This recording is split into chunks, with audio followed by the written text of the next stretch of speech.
du couple, évidemment, on parle toujours de midlife crisis, mais en fait, c'est pas un midlife crisis, c'est tout simplement qu'on arrive à un âge où parfois les blessures de la petite enfance ressortent, où on est un peu ras-le-bol de certaines choses. On a fait vraiment des marathons au niveau du travail, de notre rôle en tant que maman, de notre rôle en tant qu'épouse.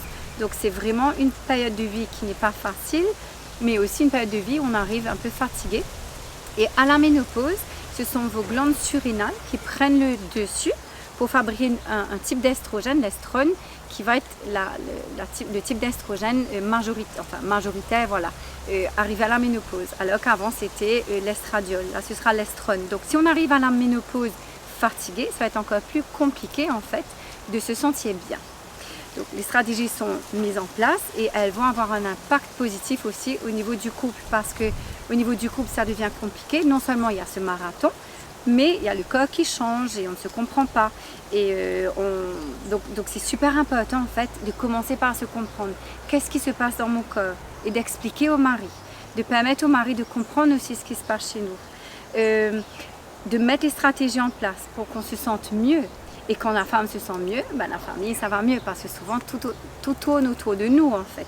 De notre énergie, de notre sourire, de notre humeur, etc. Donc c'est super important de comprendre ce qui se passe pour pouvoir mettre en place des stratégies qui vont d'abord avoir un impact sur nous-mêmes et ensuite bien sûr sur le couple et sur les enfants, sur la famille. À travers nos années, forcément les hommes et même nous, on ne nous enseigne pas ce qui se passe dans la tête de l'autre et dans le corps de l'autre. Forcément, après la puberté, on a quelques cours de biologie à l'école où on sait ce qui se passe au niveau de reproduction sexuelle, mais c'est tout. Et arrivé à notre âge, on ne nous explique pas ce qu'est l'andropause, par quoi l'homme passe, et on n'explique pas à l'homme aussi par quoi la femme en périménopause et la femme ménopausée passent. Ce qui se passe dans sa tête, ce qui se passe au niveau de ses hormones, de son système nerveux, de son système circulatoire, de son cœur, de tout ça, de sa mémoire. On nous blâme souvent parce qu'on oublie des choses. Donc, encore une fois, c'est important que l'homme comprenne. Donc, moi, pendant mes ateliers, je propose aux dames d'écrire carrément une lettre à leur mari qu'elles lui remettront pour expliquer, voilà ce que j'ai appris sur mon corps aujourd'hui.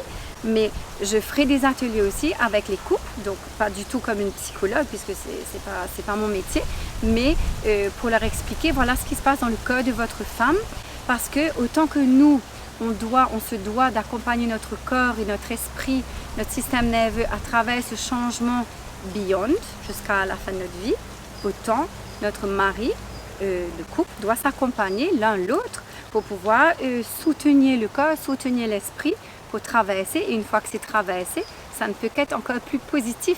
Pensez que votre corps, vos hormones, c'est un orchestre en fait, et que vous êtes le chef d'orchestre et que vous demandez à votre mari d'être aussi chef d'orchestre avec vous, ou alors d'écouter la musique, d'écouter la symphonie, d'essayer d'équilibrer testostérone, progestérone, estrogène, comme des instruments de musique, et ça peut prendre toute son ampleur, toute sa positivité, on va dire, et ça peut être une redécouverte de soi et vraiment de redéfinir le couple, de redéfinir la femme qu'on est à travers des nouveaux projets, des nouveaux rêves. Enfin, on peut faire ça, être vraiment positif.